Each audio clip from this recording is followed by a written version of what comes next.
Wait, remind me to tell you guys a story off camera of how I barfed on my keyboard once. But anyway.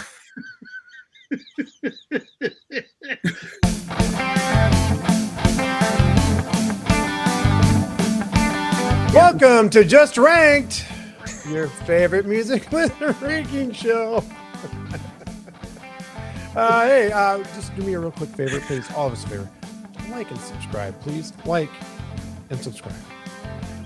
Go to justrankedpod.com. Check out all the goodies. My name is Joe, and we've got Dink, Chris, and Jimmy here with me today. The same crew as usual. Every week you see us. Every week we give you a new topic. This week's topic is a bit of the Irish. It's you too. Me too? You too, me too. Oh, no, we don't want to be me too. I'm canceled. Cancel. I thought we were doing UB40. You took the words right out of my mouth. Formed in Dublin, Ireland in 1976 when drummer Larry Mullen Jr. posted a note looking for musicians to start a band. First known as Feedback, then changing their name to The Hype in 1977, before finally settling on U2 in 1978. The original lineup became Bono on vocals, The Edge on guitar, Adam Clayton on bass, and Larry Mullen Jr. on drums. The band first gained international attention with albums like Boy in 1980, October in 1981, and War in 1983. Their breakthrough hit, Sunday Bloody Sunday, helped establish U2 as one of the most important rock bands of the 80s. With the release of The Joshua Tree in 1987 to transform the band into international superstars that you know today. I got a whole bunch of other stuff on here, blah, blah, blah. We all know U2. U2 is one of those weird bands for me because they're a political band without trying to be a political band right when they started out, and somehow became kind of like this anti-establishment band, but it was really kind of probably one of the most corporate bands, I think, to this day, right? I don't know. That's how I see them. Sponsored by Apple. Sponsored by Apple, yes. It's you know what? They've had a 50. This year is their 50th year in existence, so that's crazy. Still the same members. I think they're old. Jesus. One of two bands, right? They've had the same members their entire career, them and Aerosmith. Yeah. I can't think of anybody else. Anyhow, let's go through the numbers real quick. They've had 15 studio albums. They've had worldwide record sales of 170 million records sold officially. Grammy Awards, they've won 22, more than any other rock band. And we're going to call them rock band because, they got the guitar, and they use the distortion pedal sometimes. The Rock and Roll Hall of Fame induction was in 2005. Billboard Hot 100 hits, they have 9 of them. UK Top 10 singles, they have more than 30. In the US, they have 8 number 1 albums. In the UK, they have 11 number 1 albums. Their highest grossing tour was 2009's the U2 360 tour, which grossed $736 million. And that's in 2009 money. So yeah. I'm pretty sure if you did the rate of inflation, probably be more than Tay-Tay's legendary $1 billion tour she just did last year, right? Again, like I said, this year marks their 50th year in existence. They're one of only a handful of bands that have sold, I'm not saying artists, but actually bands who have sold over 100 million albums. I think it's incredible what these guys have done, how long they've stuck around. They've changed over the years. They've changed their sound. Absolutely. At the very risk of losing their entire, fandom. Yeah, exactly. And we'll get into that later on. I don't want to say anymore, but this is U2, and we're going to continue the round robin style like we have been in the last few episodes. I think that's going to be our standard format probably going forward. It's more fun for us, probably more fun for you guys. But first, we have Samesies.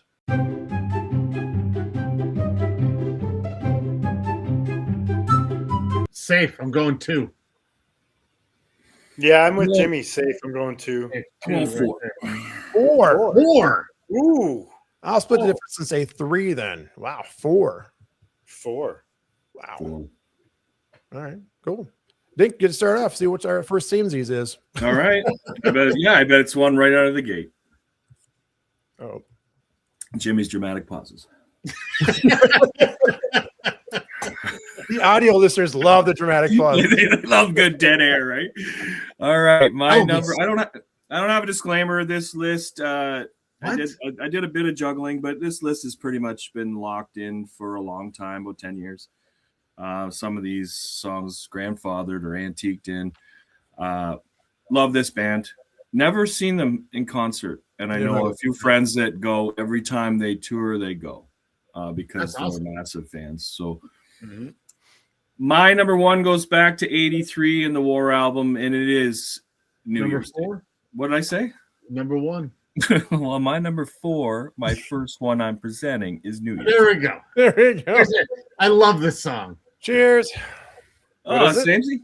New Year's Day? I missed it. New Year's Day? Mhm. All right. Cheers to Chris Joe. is checking his list. Not a Samsey. No, it's the same thing with me. Oh yeah. Oh, dramatic pauses. We're long mastered that. I've started a thing. I thought you said Vertigo. I thought you said Vertigo at some point. Sorry. Well, no, I have it, but No. Andrew. He might have vertigo. Just I kidding. don't know. All right. New Year's Day. Let's. I have Vertigo. I don't have the song oh, Vertigo. shit. So the song reached number 10 in the UK, becoming U2's first major UK hit. Reached the top 20 in several other European countries. Helped War become U2's first UK number 1 album. Often considered the song that introduced U2 to a much larger international audience and marked the band's transition from promising post-punk act to a major rock contender. About the song itself, many people assume it's a New Year's Day celebration song, but it was actually inspired by the Polish Solidarity movement and the political unrest surrounding martial law in Poland in the early 80s. I don't know if I'm going to leave anything for you guys, but I'm going to keep going. The iconic piano riff was accidentally discovered when Adam Clayton's piano was left mic'd up during rehearsals. And of course, the song, which this part is awesome, features the iconic Clayton bass riff, right, throughout the song. First U2 song to get, or video to get major MTV airplay in North America, and it has been a live staple. That's pretty much all I had. I had a bunch of other stuff about the bass, and I do have a little bit about the lyrics. Nothing changes on New Year's Day. A big part of the song, the central idea of the song. Most people think of New Year's Day as a time for fresh starts and optimism, but Bono flips that idea around in the context of Poland's political struggles. The calendar may change, but the real problems remain, basically. Still there. Context. Still there to the next one. Under a Blood Red Sky is also mentioned in this song, and this is one of Bono's most vivid images, again, about the Solidarity movement, the Cold War, and it was later used for their live EP as the title, right? Under a Blood Red Sky. That's it. You know, like some critics have noted that the lyrics could also be heard as a love song and a political song both at the same time, but you can interpret it however you want. I love this song. I've always loved this song. I like U2 a lot in the 80s and early 90s, and I don't dislike their catalog as it went on, but I prefer the earlier stuff. I didn't roll with the band as much later years, but that's just me. It was more hit or miss. But we'll get into that with other songs. But that's it. That's my number 4. Did I leave anything for you guys? Oh yeah, I got a couple things. Okay, good. I got a little bit, but you got most of it. This song was number 5. I mean, it's one of those songs when you think about it. It's quintessential U2, right? It's one of the Absolutely. somebody brings up U2 is one of the songs you think of, right? And that piano intro, right? As soon as you hear it, Right. it's just so U2, right? Like There's a U2 mega mix that I downloaded off Napster or something back in the day, and it started with this song, didn't it? Yeah. And it mixed in. We used to play it all the time in my fucking car. yeah, mixes in Sunday Bloody Sunday and some other songs I won't mention because that one's already been mentioned. Yeah, great pick. That's a great pick. I love it. As I said, this was number 5 for me, and I really wanted to get this on this list, and I couldn't because the other 4 I thought were stronger in my opinion. Nice. Okay, I'll pass it over to Chris, and you can roll out your 4, 1, 3, 2, whatever number I said. Whatever random number you want. I'm gonna do number 10. No. No, we do 10. So this list, I don't have a set in stone U2 list. I'm changing it all the time. I like U2. I'm all over the board with them. Yep. And right now, I do like, obviously, I fell in love with them in the 80s, but I like some of their what you would call newer stuff. Yeah. But my number 4, not everybody's cup of tea with them, is Discotheque Oh, wow. right Wow. now. Right Ask me in 2 weeks. Right? Ask me in 2 weeks. Yep. You know That's what I mean? cool. And Opening this track moment. from their pop album released March 3rd, 97. Lead single released February 3rd, 97. They released a 30-second sample over the internet in October. And by December 27th, the entire track had been leaked. So they upped the release date of the single before the album. Debuted at number 3 in the Billboard Modern Rock Tracks, reached number 1 the next week. Debuted Hot 100 number 10, then dropped off the charts after 4 weeks in the top 40. Criticized by some critics claiming they were jumping on the dance music trend of remixes, but everybody was doing remixes at the time. Right. It was the trend to do for everybody, right? Yeah, it was. But first of all, I dig the track. I'm into dance music. It's a rock song. It's got guitar, but it's got like a kind of a dancey hip hop. It was played at clubs. It can be played in clubs. Right. But I remember after working in a bar, going back to somebody's house, having a few drinks, probably smoked a couple of joints, and throwing on much music. And the video for this came on, and they were dancing like the Village People on there, and I couldn't stop fucking laughing. It made me kind of look at the band in a different light. Like they didn't take themselves so seriously sometimes. Yeah. They were having fun with it. You know what I mean? Right. Because they were such a political band in the 80s. Yeah. Anyways, that was a fond memory for me. And I really dig this song. You're going to hear me say that a lot of it with this band. Prior to the debut of the video, MTV did a 24-hour marathon where they just played 13 YouTube videos on repeat. Mhm. For the build-up. That's how popular a band they were at that time. They ruled the world. Right? Yeah, And- they've got some iconic moments where they are Absolutely. the cat's ass, right? Absolutely.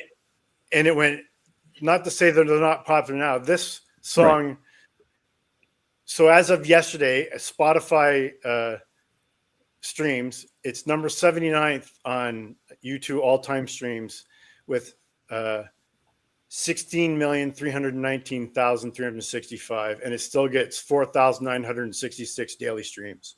Wow. Wow, that's crazy. Right? It's impressive. Number 1 in Finland, Ireland, Italy, New Zealand, Norway, and United Kingdom. Also reached number 1 in America and Canadian dance and alternative charts. To go with what I was saying, it was played on alternative and rock radio. It was played in the clubs on Saturday night. Right. Yep. Anyways, that's my number 4, Discotheque. I think I mentioned it in the intro, but they weren't afraid to mess with their sound or change their sound, which I think they probably did more and more drastically than probably any other band or act I can think of from one album to the next. I mean, they tried some albums. Hey, some albums didn't sell as much or they weren't as big of a hit, but they survived that and they tried, right? And I would say a lot of their albums, I might like one song, but I do like one song. Yeah. You know what I mean? Yeah. There's a couple of, I think, stinkers, but Yeah. having said that, they got flack for doing that too, right? I remember friends saying to me, like, I remember Bono was staying at Park Hyatt Hotel. My friend worked there, and I remember another friend saying, "Hey, ask him why his music sucks so much now. Why can you, like, you know what I mean?" Like, You said that in another episode. Yeah.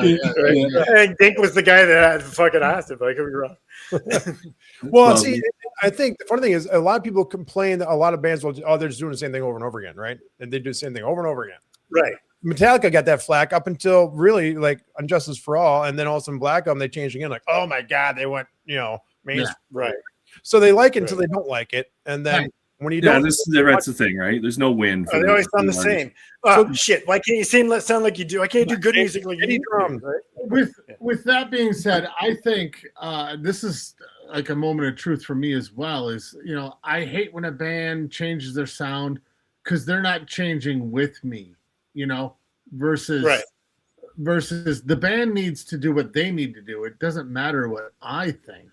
Yeah. Because I mean, bands aren't all going to change with me and my moods and my tempos and everything. So you just got to go along for the ride. Strap in. Right. I always, And- even though I didn't like a lot of those albums or some of the songs, I always actually appreciated the fact they were trying something new.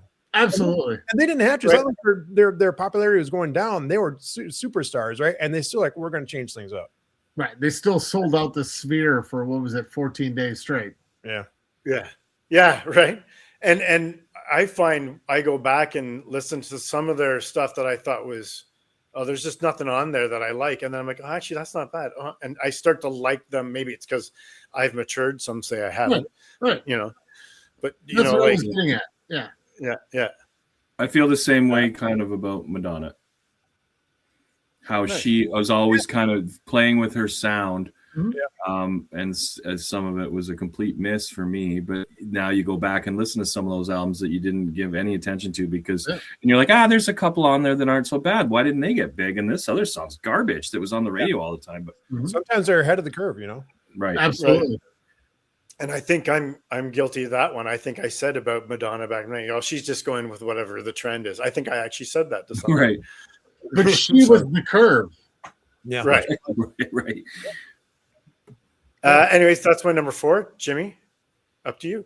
All right. So I listened to everything. I doubt this will be a samey for you guys. I listened to everything outside of that free album on Apple. Was that How to Dismantle Atomic Bomb? Am I right on that or wrong?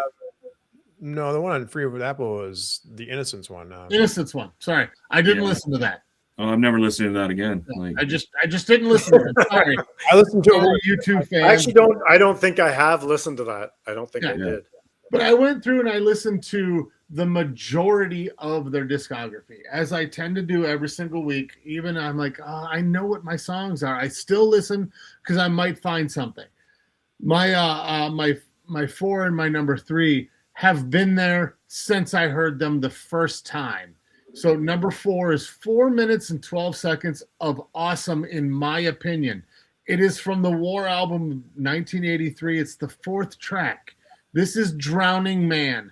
I love it. It is so straightforward. The Edge doesn't have a lot of the reverb and the effects on his guitar. It's just a full sound, great sound. There's a couple spots in the song. I have a timestamp, 2 minutes and 15 seconds. Bono has like these opposing vocals they're not in line. He's not like clicking in. It's like his voice on top of his voice, and they're singing against each other. Yeah. And it's such a cool effect. Straightforward guitars, droning music. The violin player, Steve Wickham from the Waterboys, it's fucking beautiful. It's an electric violin that he puts some effects on, and it sounds a little more orchestrated than a single violin, and I love the effect. They've never played this song in its entirety before. They've played portions live, but never the whole song. I found that out in my research, and I thought that was really cool. They all love it. The song was originally about Adam Clayton, who was having some issues with alcoholism, and he was the only non-religious person in the band. The other 3 were devout Irish Catholic, and he just didn't have a path that he was following, and the song was basically about him and for him. All of the lyrics are drawn directly from scripture, which I didn't know this until I started researching it. Adam Clayton says it's a very odd piece of music. No direct chorus. There's no like verse, pre-chorus, chorus. It's just this song, and the music has a swell to it, and it just keeps coming back. And there's a cool swell to it. I don't know if that makes sense, but for me, musically, there's a swell to it, and I agree with his statement. That's it. That's Drowning Man from War. I love this album. It is Great my pick. favorite U2 album. Yeah, great pick. Good pick. Yeah, this is actually my top 10. I think it was 8. I have to look through my list, but I think it was number 8. This was one of the few early U2 albums I had. and I listened to all the time because I really liked Drowning Man. What was the other one? Surrender? Surrender. Second album? Yeah. Then that was the other song I really liked. The two album tracks I like that weren't, singles, whatever. But those are two songs. Yeah, that's a great track because you're right. It's very straightforward. Not a lot going, not a lot of candy in that one, right? But it's layered, but it's not. Nope. Yeah, not a lot of effects. None of the delay and stuff on that he usually uses on his guitar. But yeah, great pick, man. Yeah, especially if you're gonna pick an album track, that's the one to pick. Yeah, love this song. It's a great album. It is. It is. I played it. All right. So that's my number 4. Joe, what do you got? Well, mine's the first single and the third track from the third album, War. Is New Year's Day. It's my saying. I'll drink again. I don't care. Sorry if I must. It's early of 2 episodes. I'll drink again. I love when I going through all my songs. I love seeing who wrote what. Mm-hmm. A lot of songs were U2. Well, this is one of those songs written by U2. Some were music U2, words Bono. I was like, okay, now we're having a distinction now. But yeah, so the entire song was written by U2. Released January 10th, 1983. The only thing is I really had to do it was actually one of their first video. It was their first video there's to actually get consistent rotation on MTV, which is a big thing for them because they became MTV staple after that, right? Totally. Bono, I thought this was interesting. I found this on a weird site that he had quoted. He thought the song was popular and became popular because not because he thought it was a hit. And he goes, "I always thought the song wasn't a hit." You know, he didn't agree it should have been released as a single even, but he thought that music listeners of the time were disillusioned with music, and that's why I kind of grabbed them. Man, I had those notes left from when Dink finished talking, and you just fucking took them. Sorry. Oh, sorry. Also, too, the bass line that Adam Clayton came up with was him trying to figure out a Visage song called Fade to Gray, which I listened to, and I can kind of hear what he was trying to do, but it doesn't sound anything at all like, the bass line from the song. So I thought that was unique as well. Nice. Other thing I thought was cool was in 2004, the song We Love Rolling Stone ranking, right? The song ranked 427th out of Rolling Stone's list of 500 greatest songs of all time in 2004. I don't know where it was after that. I tried to find out if it ever landed on that list. I have that since you took that one too for me. In 2010, it was 435th. Ooh. Oh, not a lot of movement. Yeah.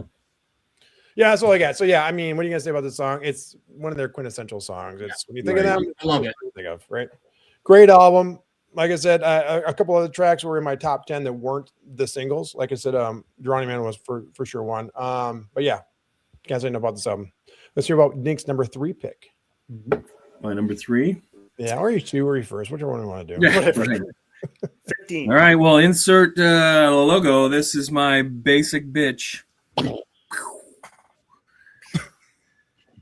Dink likes a lot of styles of music, but Dink likes ballads and slower songs, and this is With or Without You. I fucking love this song. I know some people are sick of this song, but I still love it. I don't probably flock to it, but I would never turn it off, and it's on every U2 list I have when I'm playing them, so I wouldn't play it at a party per se, but it might be a bit of a Who's the Taylor DJ? If you're going to slow dance, then maybe. But other than that, I don't know. Who wants to fall asleep? Yeah. But yeah, so it's on the Joshua Tree, obviously. Released as a single March 16th in 87. Songwriters, it's funny you say that because I saw the same stuff. U2, written by U2. This is songwriters Bono, The Edge, Adam Clayton, Larry Mullen Jr. I'm like, so U2. Fancy this one. That was weird. Chart success. It was their first number 1 single in the U.S. Billboard Hot 100. Their first. Also reached number 1 in Canada. It peaked at number 4 in the U.K. Helped the Joshua Tree, which it had a lot of help with the tracks on there because that album is dynamite. But it launched the Joshua Tree into one of the biggest albums of the 80s, despite Prince's probably disdain. Streams over 1 billion Spotify streams, making it one of U2's most streamed songs. I don't have the specific numbers, but over 1 billion. With a B. With a B, right? Regularly appears. Again, I don't have any because I don't look at those Rolling Stones because they make me mad. But regularly appears on Greatest Song of all time lists and remains a staple of rock radio, right? It's a great song. Still get 635,000 streams daily on Jesus Spotify. Christ. That's just Spotify. I would like one. Crazy. Weekly, we get like 7. Right. Right. No zeros. 0 zeros. 7. Just 7. 1.4 billion to lifetime on Spotify alone. Fuck me hard. That's Yeah. amazing. You got something, Jimmy, before I go on? Two things. So, I fought Joshua Tree tooth and nail because I was a very Metallica Dokken guy. I have a memory with Joshua Tree and this song in specific. So I grew up in a small town and we had a lunchroom in high school. Seniors had open campus; they could leave and come back, but the rest of the There's our lunchroom, the GIMP room. right. There's my GIMP room right there. So, the vice principal hooked up a tape deck in the lunchroom. Wow. First one there got to put a tape in. Guess who ran like fucking hell to put Master of Puppets in there? To try to beat Tim Deere to put U2 Joshua Tree in there every fucking day. So that is my story. Tim Deere, I beat you 9 out of 10 days. And That's awesome. it was just funny. We had a rivalry. By the way, his dad was the principal and his name was John. John Deere? Yes. wow. Get the fuck out. That's a No, little differently, yes. But yeah, that's my memory with Joshua Tree. And I mean, it's starting to kind of bleed into my like, okay, I like some of this stuff, but there was just something about that album I didn't care for, and I fought it. Oh, and if you were a metal guy, because Joshua Tree, everywhere you turned, everybody's car, everywhere you turned, was fucking one of those everywhere. tracks, right? Absolutely. It was one of the first albums that me and my oldest sister liked. Like, we did not like the We same both liked type it, of yeah. music, but Yeah. Right. That even though I wouldn't admit it. Respectfully, the first 3 albums, I owned them at the time, and I loved those albums. Yep. But that album in particular, it just stirred something in me. They And it's just like, sold out. That's what happened. They sold out. No, I mean that Right. album was gigantic, right? I Right. mean, I don't have the numbers in front of me, but the album was absolutely it ruled the entire year, right? It won Oh, best album of the year hands down. from somebody who was kind of irritated about that. I mean, but it's the reason why. So I love this song. I used to love this song. It's up there with Hotel California, where I never want to. Oh, No, it's a great song. I just never want to hear it again. Right. Like, I knew obviously, that some people would feel when I that way. listen Right? to it, it would continue to pop up now on my algorithm for Apple Music, right? It's like, oh no, skip because nope, never again. Yeah. And there's a couple other songs of theirs are from that album. I'm like, yeah, skip. It's because I've heard a billion times. right, I'm that 1.4 billion. I've heard that many times. right. I don't put it on stuff, but I don't usually turn it off. I Yeah. listen Jenny's to a- it. it's It's kind one of that antique. I didn't. I haven't. It's gotten. Yeah, it was overplayed, but I really didn't get sick of it. It's just one of those ones. Yeah, Jenny's a huge U2 fan, so I hear Joshua Tree fairly frequently. And that album's got some great instrumentation on it too, right? The Especially in- musicality is awesome. yeah, it's amazing. So Yeah, again, and it's a front to back. You can put it on and not skip. Like if you can get Is it? past this Yes. song. I had the album, yeah. Mhm. I got Anyway, I had a some- bunch of other mumbo jumbo about like the song's meaning and the infinite guitar sound, Daniel Lanois' work, but whatever. We've covered a lot about the album in this song, so let's move along to Chris's number 3. Before I say my 3, I want to say that song always makes me think of Friends for some reason. That episode when it was played, Oh, when he dedicated it to her on the radio. dedicated to her, and then she called and told the She DJ called that back. she didn't. The DJ goes, Russ, Rachel called me and told me you didn't. I don't want to play your song anymore. Right, exactly. We were on a break. Anyways, my number 3 is again this week. It is from their 7th studio album, Octung Baby, and it is Until the End of the World. Oh yeah, yeah, So song. good. Yep, good song. I love this song. There's something about it. The guitar. It's obviously it's like we've talked about before how Edge has his sound, Mhm. right? And some people are criticize him not being a good guitar player, but he sounds very how he sounds. It's just fucking so distinctive, and it goes so well with the vocals in the song. I think. From Octung Baby said already, and I had to put in that it was some Canadian content. Dink already mentioned it. This is produced by Daniel Lanois. Mentioned his name in the last one, and legend Ryan Eno. Released November 18th, 91. Was not released as a single, but was released as promotional CD to U.S. radio stations in 91. The song originally was a guitar riff written by Bono called Fat Boy. Nice. It was revisited after talking to a German filmmaker about doing a soundtrack for a film called Until the End of the World. And I didn't know this until doing the research, or maybe I did and I forgot. The lyrics describe a fictional conversation between Jesus and Judas. I really like I said, the Edge guitar, the reverb, and the echo sound in this song. I love it. And then when I was doing some of the research, I found a weird fact. The only reason I'll explain it. There's a facility associate in philosophy at the University of Wisconsin that compared Until the End of the World with U2's 87 song Exit, and then explains why. The only reason I bring that up is I replaced Exit with Until the End of the World like yesterday. Wow. Oh, really? That's crazy. So I found that a little funny when I was doing the research for it last night. Yeah, that's cool. No, that song's great, man. I'm a huge fan of Octung Baby, so that's great. Yeah, it's a great album. I had that on. It's not going well with my foreskins for samesies, but whatever. It's great. Right? Get on board. All right, come on, pick my songs, guys. Getting along. 10th most frequently played song in concerts. It's been played at every tour since 92-93 Zoo TV tour. And even though it was only released as a promotional, it reached number 4 on U.S. Alternative Airplay, 69 on Canadian RPM Top 100. 69.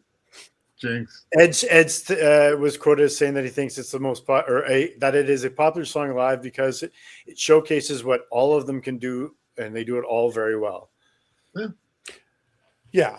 2 questions, or 1 question and then 1 statement. First of all, have you seen U2 live? No.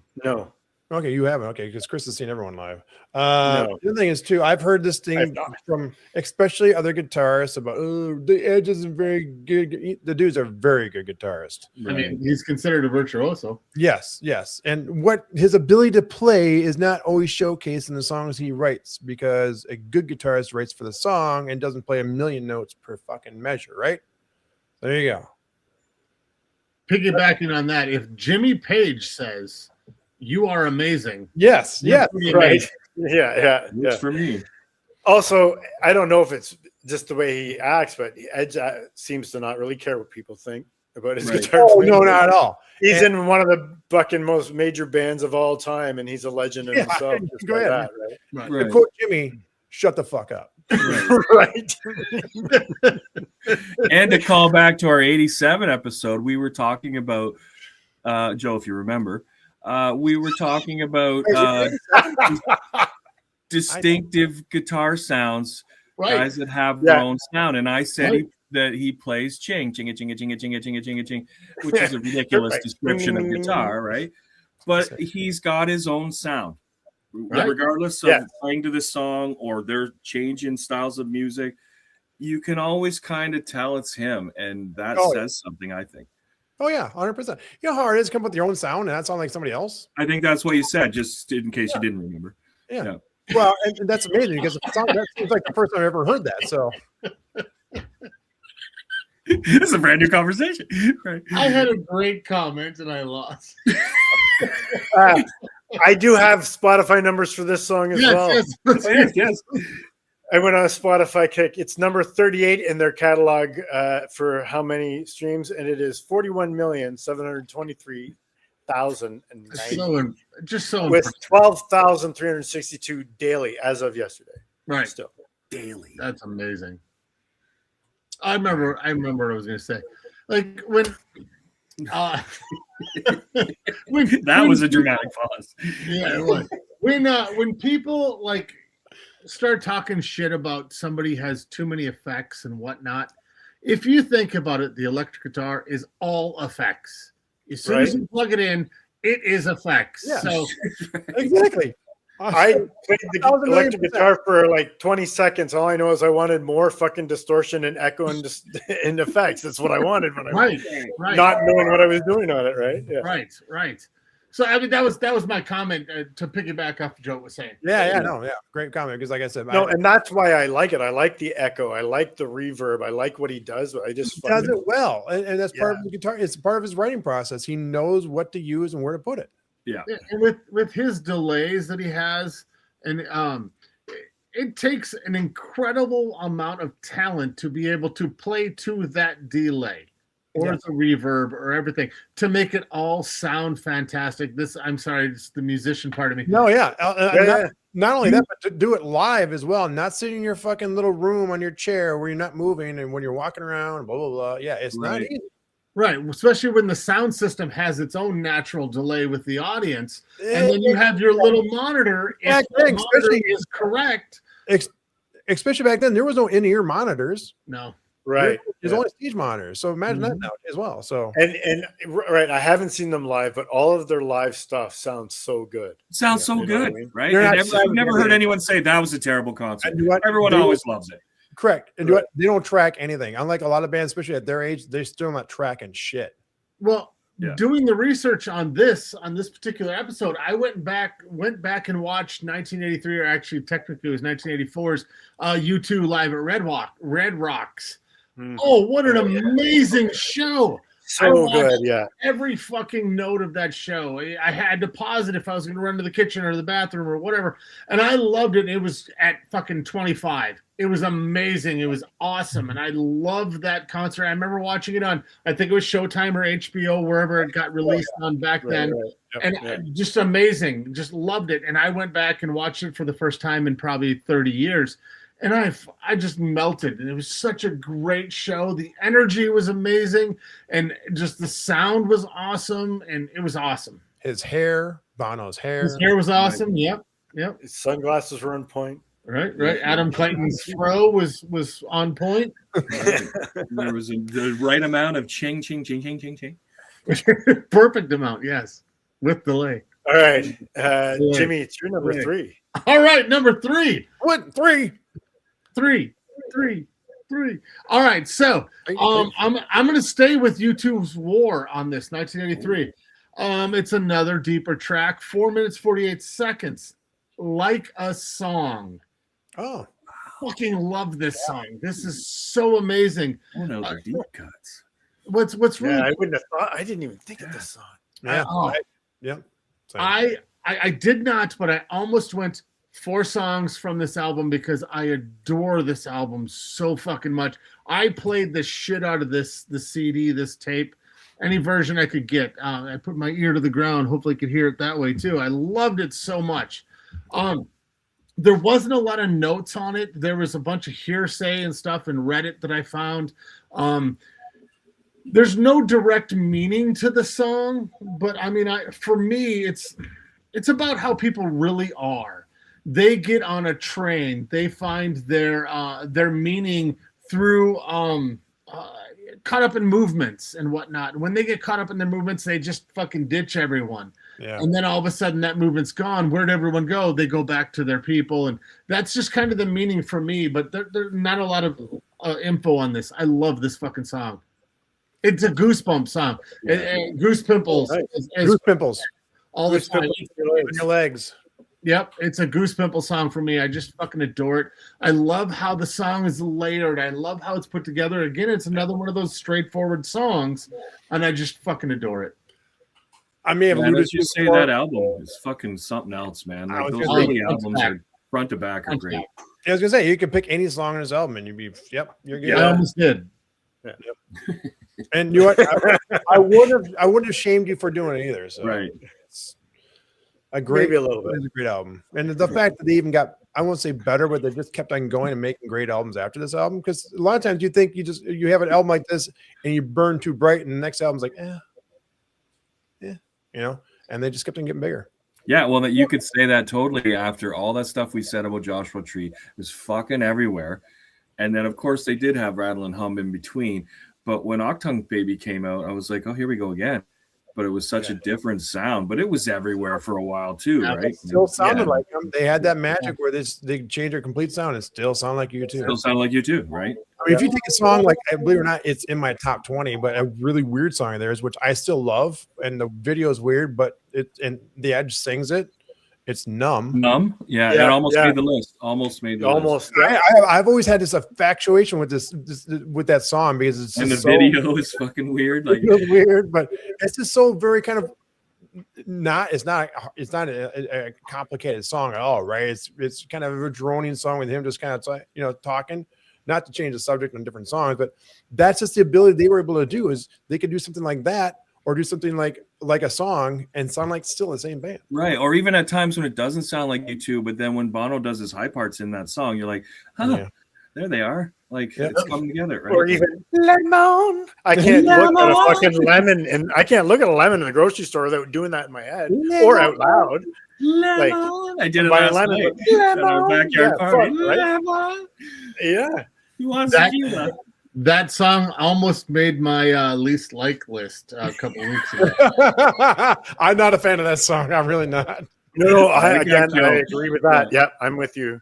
But I fucking sing it to myself all the time. Yeah, exactly. Sounds like you do in the grocery store every week. Yeah. That's why Chrissy makes him go by himself. Oh, yeah. There's all right. a lot of things I'm banned from saying. That was my number 3, Joe. Let's hear what you have. Good pick, man. And Dink is praying and crossing his fingers. It's the same. Right. Yeah, at this point, because this is my basic bitch. And for some reason, I fought to get this song out of my top 4 and up to my number 3. I had one of those. I love this fucking song. I'm not sick of it. I've heard about it. It's from War Again. It's probably the biggest song off there. It's Sunday Bloody Sunday. I couldn't say it in the intro, but I can't drink to it, but I want to drink. Is there a Samesy? No? Not a Samesy, but wow. I get it. Still a great song. Yep. Song 7. But seriously, I don't know why I fought it so hard. I was like, this song is not. I mean, I've already got one song from War, right? I can't have 3 and 4 be from the same album. And I literally listened to even their newer stuff, which being neglected. I didn't listen to a lot of newer stuff. They've kind of fallen off my radar, right? But I was like, oh, we're really gonna have 2 songs, the 2 songs from that album, but I still love them. They're still great. Great song. Song 7. Do what? So it's opening track, 3rd single from their 3rd album, War, released March 21st, 1983, written by U2. Now, real quick sidebar here. So just yesterday, I came across this video. It was in my YouTube stream. It was Simon Le Bon. I don't know if you heard about him, but he's got some guys in his band who are not related to each other. Except for to him. They're all related to him for some reason. But he was talking about in Duran Duran. I don't know if we talked about this in Duran Duran. I don't remember seeing it because it's news to me. That they all share publishing.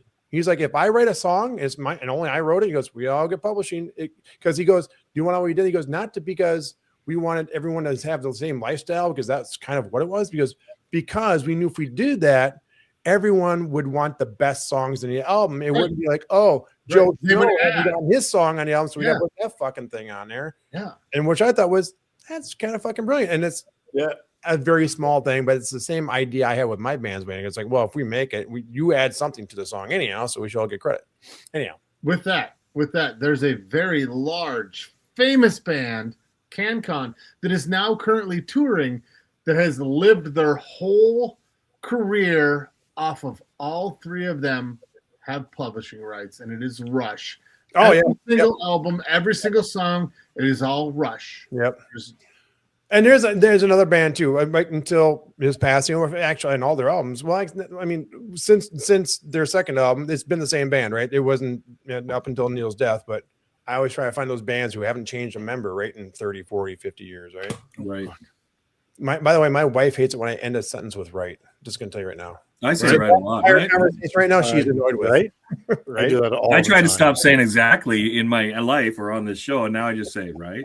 I respond to you guys in our stream of consciousness, right? Question Right. mark. Yeah, I just- okay, so let's go through. So I hit number 7 on the Billboard top tracks chart. Number 3 in the Netherlands. Did not chart in UK or Ireland, which I thought was weird. And I was like, okay, there's something wrong with that. Yeah. Never released as a single there. Right. Played on the radio, but not enough to get a chart. So, but the interesting thing I thought was War knocked Thriller out of the number 1 spot in the UK. So there you go. Wow.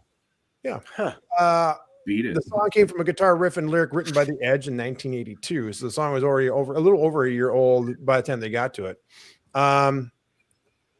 Of course, the song is the lyrics referred to the events of both the Bloody Sunday in 1972 and Bloody Sunday in 1920. Ireland was a mess for a long time, man. So Bloody, yeah. I'm glad it's like one of the most progressive countries to this day now, which is amazing where they came from, right? Well, I won't say anything politically here, but I won't. I want to, but I won't. The basic song was written by The Edge after an argument with his then girlfriend. And at the time, Bono was actually honeymooning. And so Edge was really depressed in a bad state, he said. He said he channeled all of his fear and frustration and self-loathing in this piece of music because he came up with actually the words Sunday, Bloody Sunday and the melody and the basic music when everyone else was kind of out and about. But that's during when Edge was honeymooning in Jamaica, I believe. Early versions open with the line, "Don't talk to me about the rights of the IRA and UDA." Obviously big groups in Ireland at the time. Many found the Edge's original lyrics explicitly spoke out against the political violence going on by the Irish rebels at the time. But they took those lyrics out to protect the group because they thought not a good thing to do if we're going to stick our heads out. Yeah. Because again, at the time, if you don't know, obviously people our age probably do know, but Ireland at the time was a very Constant. politically, yeah, exactly, place at the time for many decades. The opening line, "I can't believe the news today," crystallizes the prevailing response, especially among young people, the violence in Northern Ireland during the 70s and 80s. So like I said, it was especially a lot of terroristic bombings and stuff going with the IRA and stuff Yeah, a lot of blood, right? Like, right? That's my number 3, right? Right. That was a great pick, though. Like that. Right. You like, unless we picked Lemon, you're not going to get a song that maybe people will with My With or Without You, but I don't think you can pick a song by them unless it's really, really obscure or bad, where you're like, ooh, really? I don't know. My number 2 might be that for some people. So I don't know. Usually is. We'll see. My number 2, yes. Dink, what's your number 2? All right, hold on. Dramatic pause. Oh, there we go. Hold on. You can't read a fucking thing right now. I brought Bono with me. I brought Bono with me. My number 2 challenges hard. Oh, these have readers on the bottom, but they're sure as shit not strong enough. All right. My number 2 has challenged for the number 1 spot for years. Oh. I fucking love this song.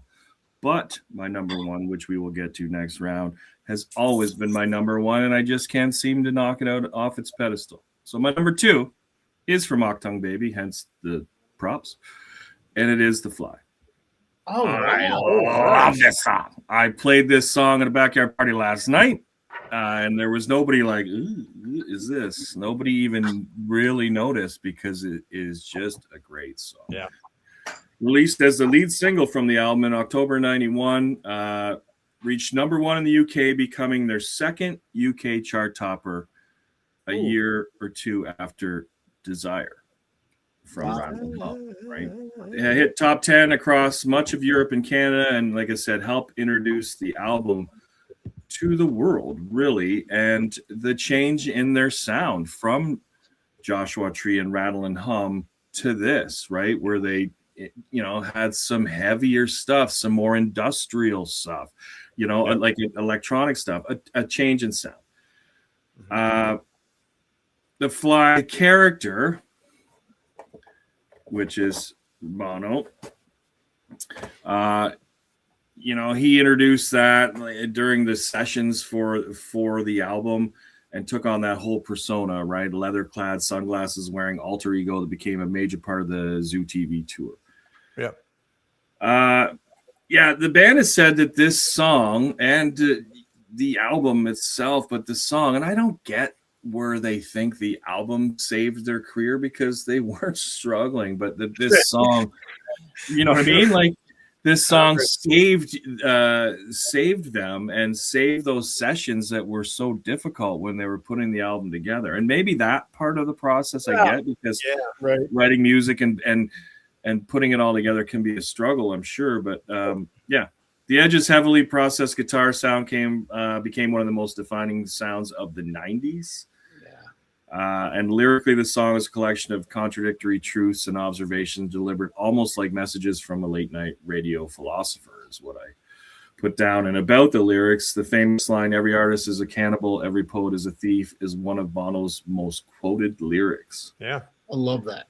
Yeah, I love that too. And I had some other stuff about Brian Eno and like stuff that we've touched on, right? Like how well it was produced and stuff. And obviously it was a problem when they were doing the album and maybe just a struggle within the band to get it right with the change in their sound. But I love that album and I love this song. Yeah. And I think it was very bold of them and rightly so to use this as the lead single, right? Yeah. Just come out with a bang, right? This is what we're gonna sound like. And they all, and Mysterious Ways, and I don't want to take any songs, but Even Better Than the Real Thing, like they all kind of have a similar electronic industrial sound versus Joshua Tree. 4 years from Joshua Tree, right? 3 years from from Rattle and Rattle Hum. I just consider an extension of Joshua Tree, right? Those probably with some live stuff and some and even the studio stuff still sounds like it could have come from Joshua Tree, right? But I always thought when the song hit, I was like, wow, this is okay, cool. We're not going to be sitting in stone. We're going to move forward. Great pick. Mm-hmm. And maybe without them even knowing, and I don't have this, like it kind of fit with the way that music had changed with us moving away from Jimmy's Loves and into grunge and stuff. Their sound really kind of blended well with that. It wasn't like, oh fuck, you're still writing with or without you. We're over here with Smells Like Teen Spirit. Like people forget, and people forget 4 years in the music industry is a long fucking time. Yeah, a lifetime. A lot changes in that 4 years. So the fact they came out, changed their sound, and they were right almost lockstep with where everything was going. Yeah. Testament to their writing.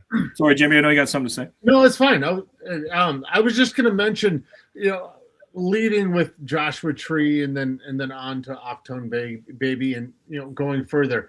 There was a clear sound, tonal difference between the previous albums and leading up to Joshua Tree, and then Joshua Tree leading up to Octone Baby. One thing is they had the money to put more time into. If you listen to War, the drums sound like dog shit. Yeah, they're awful. Yeah, horrible. It drives me nuts, but I still fucking love that album. Then you go into Joshua Tree. Those drums sound pretty fucking solid. Tonally, they're fucking smooth. That is a polished turd that you couldn't get shinier. Then you go into Mysterious Ways, and then the music industry changed, which Joe was talking about. And then you have the money that came from Joshua Tree, and then you get to experiment a little more. And then you were talking about saving the band. There are a bunch of stories that I found about how there was some kind of internal flux with all of them because they were all kind of going different ways personally, not musically, but personally. Right. Yep. So your comment about this album saving the band was most likely internal conflict. Yeah, it could have been, right? That makes more sense than they didn't need any saving because they were always beloved, more so beloved than ever before, right? People probably pining, waiting. I wasn't personally pining, waiting for the new U2 album, but when it dropped, I was like, oh, this is pretty good. It was ginormous. Yeah, it was huge, right? Like everywhere. It just makes me think of the end of high school, right? Like that whole last year was so defining. Like we talked how big 87 was again, Joe, do you remember that year in music, right? And that was the start of high school, and then the end of high school with the change to grunge and there's so many other acts that were coming out with great music in 91 and 92. I graduated and Chris did as well. Like just and like it's just so memory based for me. I'm like, oh yeah, that's the end of high school. That's the end of high school. That's the end of high school because there was just so much. You're surrounded by so much great music. Well, I can't wait to do a 1987 show, but 1991 was the one show that you hated your list. I hated my picks because there was so much great music that year and so many different sounds, and even established bands, even like okay, the hair rock bands, whatever, changed their sound, became more mature. We've talked about that from previous episodes. Yeah. These guys changed their sound. Pop was changing, right? Everything was morphing. Grunge was coming into life in 91. It's like it was such an exciting time. Can we do that episode over again? Oh shit! And we touched on it with our 80s hip hop because that was all there too. Yeah, it was like that golden age of mid 80s of 80s hip hop into early 90s. 93. You're smothered in that shit. New Jack Swing and all this shit. Like, what are you listening to? Everything. With the risk of sounding like an old dude, man. I miss those days of just shit being all different, man. It's and all good. Right, like great. Sure, so there was complete stinkers, but and then they had to come out after 4 years. Sorry, Jimmy, and come out with another great hit, and they like it's a change in their sound. Boom, and they just hit out of the park with Act On Baby, man. It's just, yeah. I have been looking for this vinyl for a long time, and I just can't find it. Really? Yeah. I believe that it's probably hard to get your hands on. But anyway, that's my number 2. I will pass it off to Chris. It's the same. It's New Year's Day, so like. Oh. I've got one thing left to stay, you fucking pricks. But yeah. But no grudges. What is that one thing, Chris? We can all fuck off. Right. us and Will Smith. Okay, and Donny Osmond. Us and Will Smith can fuck and off. Donny Osmond, yes. Yeah. So my number 2 is New Year's Day, and all I have left to say is 117,736,001 streams on Spotify. That is all I have. Jimmy's gone. Yeah, it's spit-worthy. Jesus. He got attacked by the beer bidet. Oh my God. This is all I have. All I I have. fucking have to say this. It's always got. It's one way to. Dink and Joe had everything else. It's like you knew what I was gonna it's say. one way to clean my computer off. Sorry. Nice pick, by the way. Nice pick. It's a great pick. Great pick. Yeah, apparently. Yeah. Wish I would have picked that. Yeah, it seems popular. Oh, wait. Remind me to tell you guys a story off camera of how I barfed on my keyboard once. But anyway. So many hidden stories in this And I think I told you guys this story in a one of those what do you call it, trivias we did before we started in the show. Was my buddy who was taking a shit in my house and puked in his pants. I've never done that. Joe, I've never done that either. Joe. I can't pull those up. Dude, I was taking a shit and I peeked in my pants. That sounds like a Brady thing. Oh shit! Oh, my notes are all The sink was right across the toilet too. Like, dude, all you do is lift your ass up and just puke into the fucking. Right, do a spin, quick pirouette. And it was a Jackson Pollock across the fucking wall behind your toilet. Jesus. Fucking Well, I don't think our watchers or listeners want to hear the rest of this convo. So Probably not. So, Jimmy, what's your number 2? yes, Yeah, Jimmy, go ahead. Number 2. number 2 is my basic bitch. I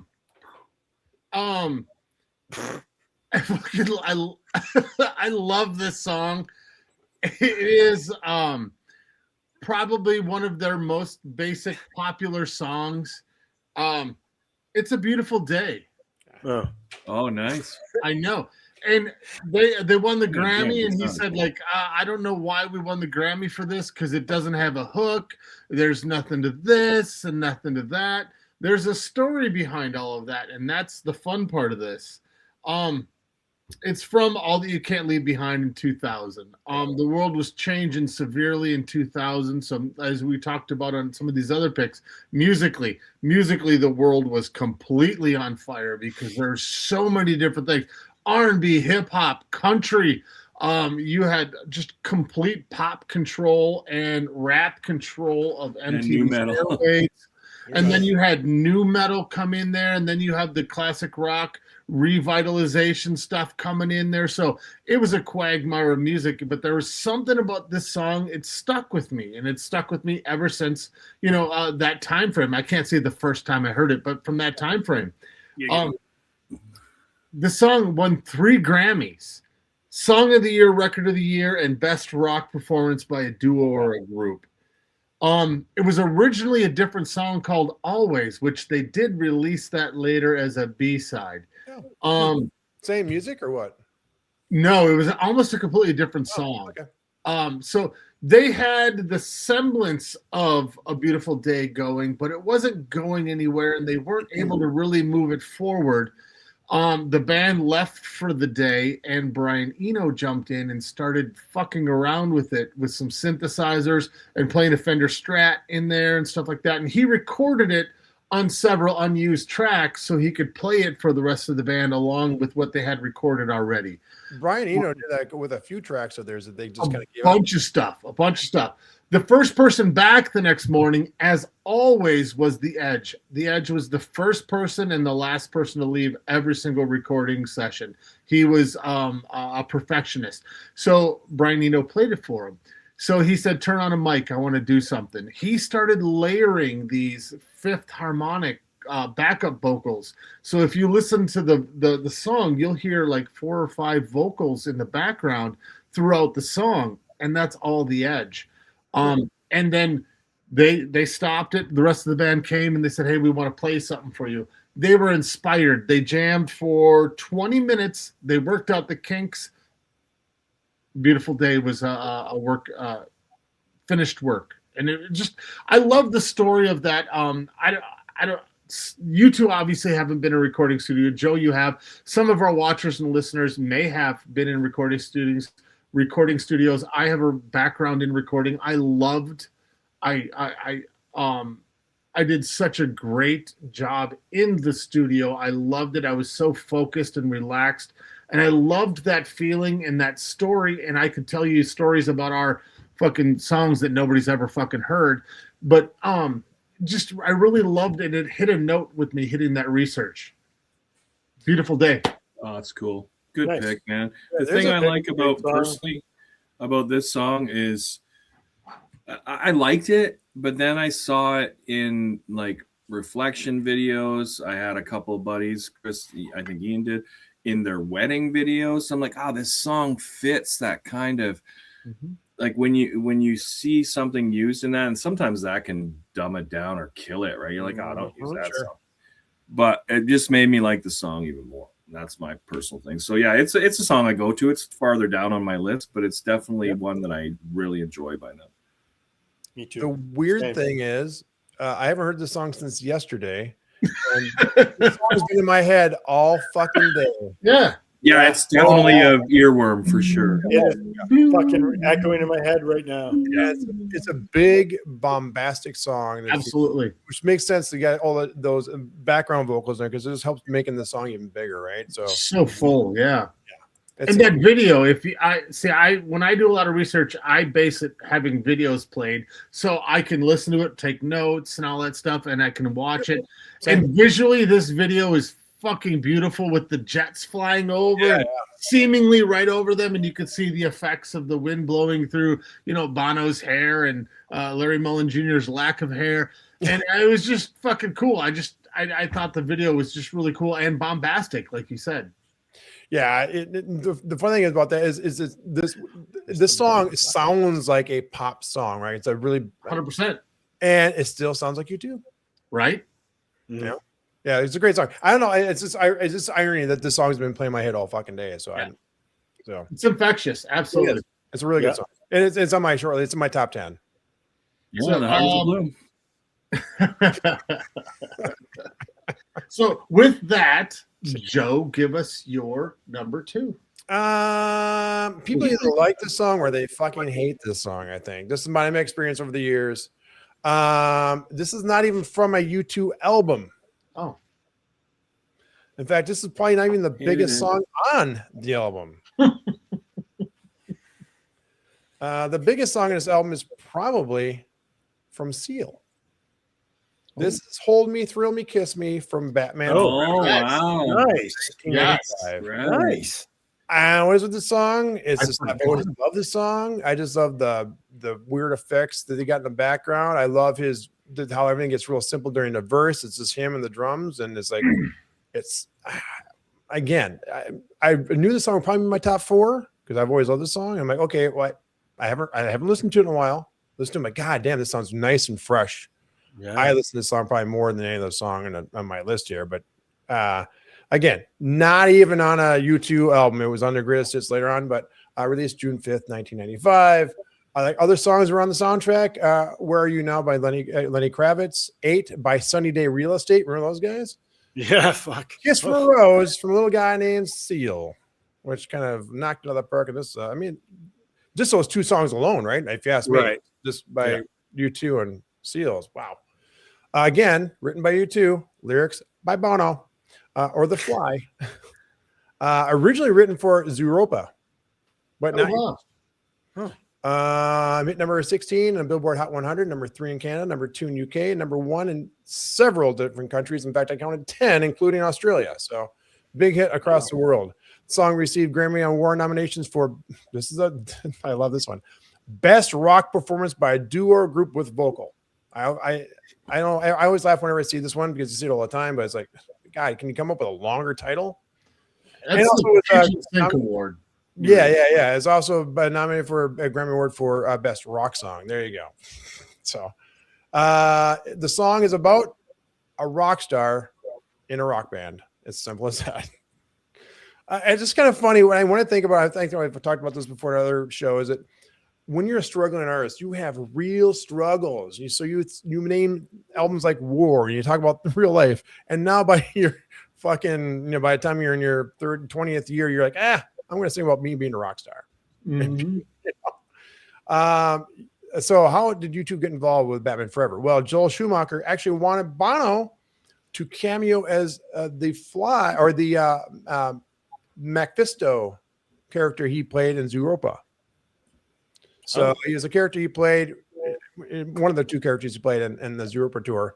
He wanted that character to cameo in the Batman Forever. No, not the Fly. Mephisto. But so they agreed that they wouldn't really work. U2 didn't have the time, and they ultimately agreed that Mephisto would not be suitable for a film. So Bono offered up this track that they went and used for his Europa. So that's my number 2. Hold Me, Thrill Me, Kiss Me, Kill Me. I totally forgot about this song, and I Me didn't too. even think about it to listen to it. Same. You remember when you got mad about Rapper's Delight and Chris's pick? That's how I feel right now. Yeah. Yeah. Chris had like the obvious pick. He's like, of course. Right. I like this song. I will say that I think this song maybe could have been on Octung Baby because it's got a similar kind of feel. I agree. Maybe a little cleaner and smoother, and that's maybe because it was for a soundtrack. I also think the song and the soundtrack is better than the movie, so that's just me. Well, I've taken shits that are better than that movie. So. They're called Sorry, grumpy. grumpies. I've taken a grumpy that's better than that. Love you, man. All right. Well, let's hear what's up with number 1s with Mr. Dinkster. Dinkster with It's me. All right, my number 1 is the song I was referencing that it's always been number 1. So you could say it's grandfathered, antiqued. It's always been here. It's my mainstay. I love this song. I can't knock it out of the number 1 spot. It's your as honey much as bear. as much as the Fly has tried to, and it is Pride in the Name of Love.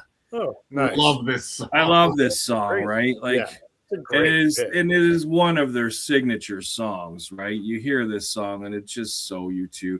It's from the Unforgettable Fire album released in '84 September. There's the lead single. Reached number 3 in the UK. Became U2's first top 40 hit in the US. So that's kind of cool. And one of the songs that helped elevate U2 from a cult band to an international act. Widely regarded as one of their signature songs, like I said. helped establish the more atmospheric fucking turned into Joe sound the band would further develop with both Eno and Langlois or Lanois. Yeah, that's kind of it. Obviously, the song is loosely or largely based on Martin Luther King and you know, the role in the civil rights movement. Bono later admitted that the lyrics are a little historically inaccurate. You know, the line about early morning April 4 should technically be the evening because that's when he was assassinated in Memphis. But does anyone really give a shit? I don't think so. Like, I've posted every year on that date. I post that lyric on Facebook just because it's so friggin' trendy really good, to do it. And iconic. Yeah. The Edge's ringing guitar sound became one of the defining guitar tones of the 80s, so much like his sound from the 90s became. It's the same kind of thing, right? Like, and this is one of those songs that kind of helped them soar and become like a stadium giant, right? And then their tours just kind of took off. That's kind of all I have. A bunch more shit about their lyrics and about my list that's 83, 84, 87, and 91. So everything I said at the beginning that wasn't really a disclaimer that I like that early portion is true. 83, 84, 87, 91. That's my love. And I do like Beautiful Day. I do like a bunch of scattered shit all through the 90s, right up until today. I'm sure if I gave them the attention that they deserve, but I just don't. Because when I'm like in passing, I'll just listen to them. If I decide to listen to them, I go to my lists that are in order based on this, or I flock to the earlier stuff and listen to War front to back, or you know what I mean? That's just me. So where is this land in the Dinks top 20? I know not in top 20 because I think we only missed a couple. So is it like in the top 40? I think there's only one that hasn't been said. No, because it's my favorite U2, it would get some consideration, but it wouldn't be my top 50. Okay. So I like the band, but this song would probably, because it's number one, this song and The Fly, because it's so close, would probably get some consideration. If I ever sat down and did a lame ass Dinks top 100, it would get some, like, it would be in that. It'd be in the 100, right? I can't do a top 20. There's so many musical acts. Like, doing 20 was impossible. Imagine doing 100. Here's my, somebody be like, how the fuck did you pick your 84th favorite song? I'm like, well, Right, Rolling Stone. Stone. Right. Dinks Rolling Stone list. Yeah. I'd have to have like a top 20 and then a top 20 Prince because I can't combine the two. Or I don't think I do Beatles because so I'd have to omit the Beatles and Prince and probably the Police. Yeah, it's such a tough thing, and it's too lame to some people because, like Chris has said so many times, you can change week to week. I just like to do these things, lock them in. Like, I still like this song better than all those songs, so it's there. But no, it would be a long time before I got to these, or at least out of the top 50 anyway. They don't make top 50. Yeah. So just a couple things real quick. I have yet to really talk about Larry Mullen Jr. Right. His drumming is just fucking incredible. A lot of people think it's basic, but what he plays to and what he plays for and around the song are amazing. And this is one of those examples. Yeah. Tambourine on the forehand. Oh my God, it's fucking glorious. It's fantastic. Again, simple, but it's perfect. Perfect. It plays right. to the song every single time. He is a master of the snare rudiment. I absolutely adore his playing, and it's great to sometimes not listen to Neil Peart, Stuart Copeland, Mike Portnoy. Sometimes it's nice to listen to something straightforward, right? Methodic. It's very methodic in everything he plays, and I love his and beats. As any drummers out there will know what I'm talking about. He has an and beat on everything. Every song he's did it. There's always an and I love it, and it fucking adds so much flavor to the song. So yeah, that's fantastic. I have to agree because being a guitarist, and we all know guitar is the most important part of the band. As soon as you mentioned a song, the first thing I heard was a drum beat. Yep. Yep. Most of the guitar lines is kind of the basis of that song. It's really the drum line. It really is. So yeah.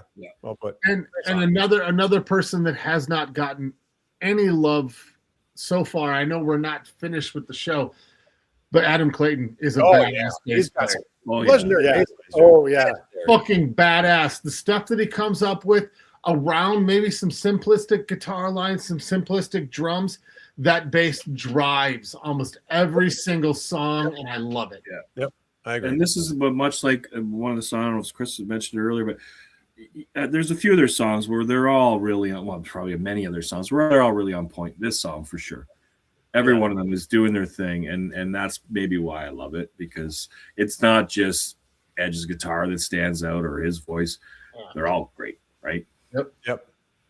But anyway, that's my number one. I will pass it over to Chris, and let's hear your dinner for one.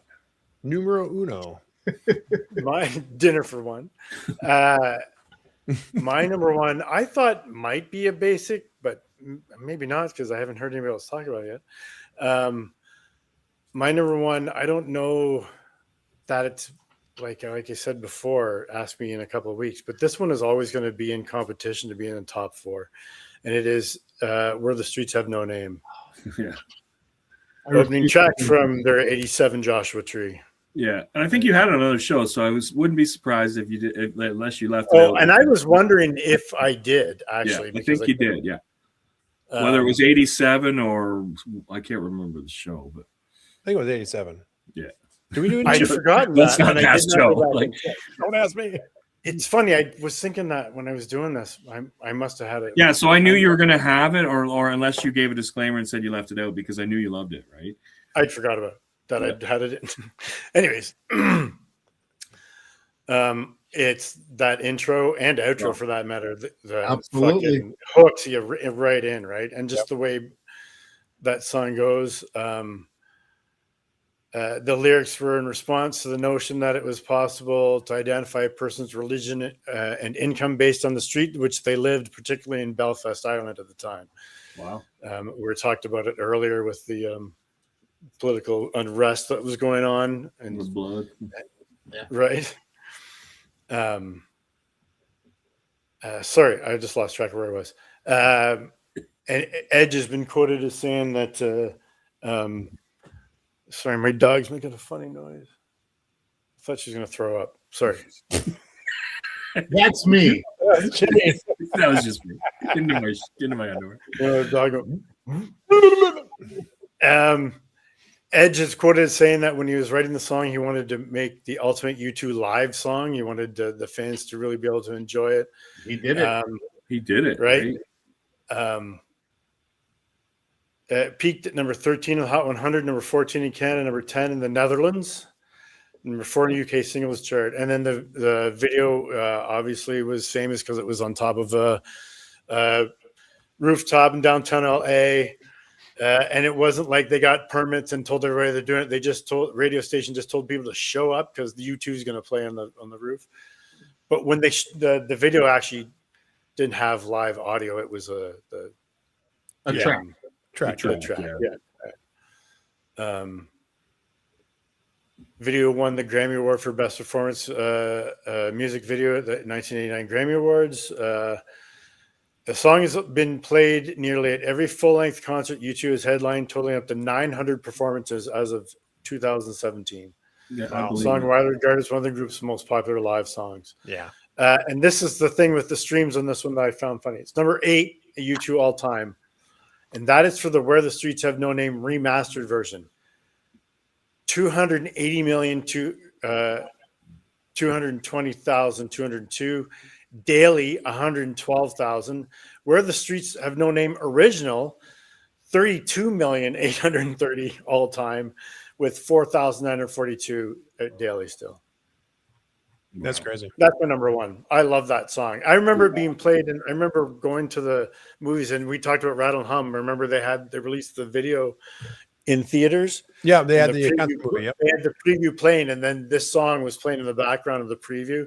I still remember that to this day, and everybody being fucking pumped that was coming out. Yeah.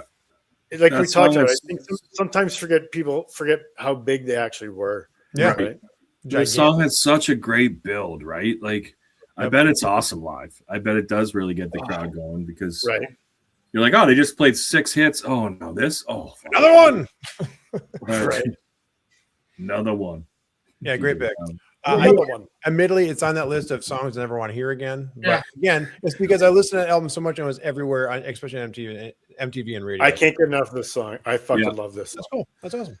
So with this, I have 2 points. One is earlier I shit on Joshua Tree. No. There was a point. I don't remember that. It's called this Making a song- Grumpy. The song has worn me down, and I've actually come to I really, really enjoy this song now. Where at the time I was just like, "Oh my god, again!"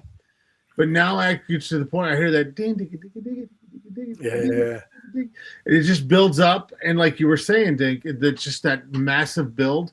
That is what every musician wants to write at least once in their life. Right. Yeah. I didn't have Right. the luxury of writing that song. So now I can actually look back and go, okay, that's a pretty good song. And the second point I want to make is about the video. They leaked it to 3 radio stations in LA that they were going to be performing on a rooftop at an intersection. They didn't say what building or whatnot. That caused kind of a mass hysteria within the police department, not amongst the general population. The police department freaked out. They were talking about calling the National Guard to shut it down because they said the radio station, whatever radio station, said there was going to be 400,000 people at this intersection. So the police freaked out. I was just reading up, because they talked about it a little bit in the video. Because there's an officer talking to another officer on film. But I read in some of the research, the radio station, there's going to be 400,000 people at the corner of 9th and Jackson or whatever the hell it was. And whatever, so the police department freaked out. They didn't know that they could contain this. They didn't know what they could do. So you see this in the video, the police we got to shut it down. So I love that part of the video. I watched that video, I think 3 or 4 times just the other day. So wait, hold on a second. I'm confused. So you're trying to tell me a police department was going to overreact? Sorry. What? Sorry. Well, this was Los Angeles, not Minnesota. So it's Los Angeles in the 90s and 80s rather. right. And was that a play on the Beatles, that video style? Yes, Absolutely. It had to have been. Yep. So that's a great pick. I mean, that's my as number much one. as I shit on Joshua Tree earlier in this segment or in this episode, I really do like this song now. It's worn me down into I can really enjoy it, and I can enjoy the musicality to it. Nice. Right? Were you Right? Right. All right. Every week there's a new, know. new thing. My wife's gonna And all right, Jimmy, it's your turn. Woo! Right on. And so far, I've been so worried that my basic bitch number 1 was going to be said that I've been don't say it. It's a basic bitch. I'm going to the album Boy, and it's I Will Follow. Nice. This is on my Fucking love this song. number The first 7. time I heard it, I was addicted to this. I love about it. Number Oh, 7. I don't think that's a basic bitch. I love that song. It's just a walk away, I will follow. Yep. And then when I watched that live at Red Rocks, I rewound that song 7 times. Just this is so fucking great. This is a pure rock song. I don't care. I love this song. The song is a tribute to Bono's mom, which he lost at age 14. The real cool thing I found researching this, there's not a lot of real notes. By the way, several episodes we've talked about other bands having fantastic websites. We talked about Linkin Park, and we talked about I can't remember the other one, but U2 has a fantastic website that you can get so much. You can get inundated with information. Too much. Yeah. Too much. This album was actually, this song was actually released 5 times. First time, 1981 in Ireland, UK, Australia, and New Zealand. 2 months later in the US and Canada, so that's number 2. Number 3, the Netherlands in 1982, just by itself. And number 4 is 1983, they released a live version of it. And then again in 2011, another live version from Glastonbury Festival. So it's the second most performed song that they've ever done over 1,000 times, only behind Pride. Pride is the only song of their catalog that they have played the most. Next is I Will Follow. Interesting. Wow. 2005 Blender ranked it 214 of the 500 greatest songs since you've been born. I love Blender. Fucking loved Blender magazine, man. Fuck. Yeah. That's my notes. I Will Follow, boys. Number one, the other band you're thinking of was PearlJam.com, which was a Pearl Jam. Thank you. Oh, that's right. Yeah. yeah. This was my number 7 on my list. This was actually higher. This is on my number 4 for a little bit there, and just kind of went down. But literally just two, 3 days ago, it went from number 4 and then kind of slipped down to 7. But God damn, this is such a good song, man. It's so good. You're saying it was close. It was on the outside. I quit. I'm out of here. I'm quitting. Good night, everybody. I was on the outside. No, it's such Number a good 12 song. on my list. I love Number 12 song. It's so Oh, wow. Okay, that's right on. it's such a good song, man. It's also usually great their simplest, right? Yeah. Really? Not everybody knew who they were back then, right? It took No, a while actually when people started to get to know them. They're like, "Oh yeah, oh they did that." Yeah, they did. And it was like, "Oh, that was them." Fuck. Yep. Exactly. That's exactly that song. Yep. I had a friend in junior high and high school. I've mentioned her several, if not 10 times during our whole catalog, these Yeah, we're 75 episodes. Sue Stone. She was a huge, I heard that. Duran, U2, New Wave. She was really, really into that Right. stuff. And she's the one that really helped me retain U2 into my music life. I think you might have said that in an early episode. She gave you one of their albums, or that you was Duran got to Duran. listen to this, right? Yeah. Yeah, Duran. And no, it was The Cure. She's the one It was that The Cure, gave me The right? Cure. It was The Cure. Oh, They yeah. introduced The Cure to me. Right. So yeah, Duran, U2, and The Cure. So Makes sense. those are 3 solid bands. Those were her 3 favorite bands. Better known as the trifecta. Absolutely, easily. And well, she also was a big fan of Depeche Mode, which we may or may not. Yeah, A little tease. Little tease, if you we will. See in a few months. You can do that shit. I can't. Mine's not long Hold enough. on, I'm gonna do some Raleigh I fingers. ain't got one. Look at that shit. Look at that. Yeah. Dude, you look at Fingers, that. man. I can't do that. Well, all right, that's my number 1, Joe. Let's hear your number 1. I've talked about this song before. Jimmy probably knows what song this is. Excuse me. When my bands used to play out, we had a strict limit of playing 4 covers for an hour and a half, 2 hour set. The rest would all be originals, right? The only song that we played with the intention to change it a little bit, make it a little bit heavier, change the orchestration around a little bit, change the ending a little bit to be a little more dramatic, was from Joshua Tree. This is Bullet the Blue Sky. Fucking love this song. The song is always, since it came out, been my number 1 U2 song. Will always be number 1 U2 song. I realize my wife loves me, and she tends to be skewed, and she probably has a little bias going on, but she goes, I like think? your version better. But and my singer Chris Will sang the fuck out of this song. But this song was, I think incorporated, especially the live version they do of this song, is so fucking powerful. It's amazing. I'll get into a little bit of that in this song here. In fact, I thought Jimmy would have the song on his list because he's talked about before in the past show. On covers. And Chris is a fan of the show. Shout out, Yes. Chris. Bada bing, bada boom. Bada boom. This is the 4th track, of course, from their 5th album, The Joshua Tree, released March 9th, 1987. Music by U2, words by Kermit the Frog.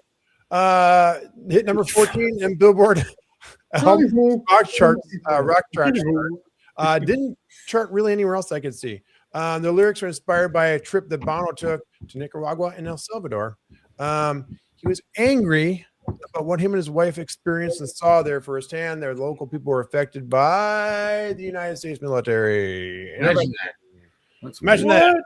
Yeah, I know. Weird. We would never do that thing.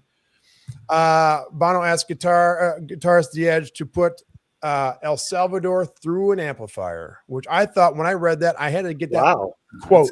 I'm like, that's a fucking quote there, which I think he did, because that song is this. In fact, as much as I've loved this song before, I've never investigated this song up until this last couple of weeks.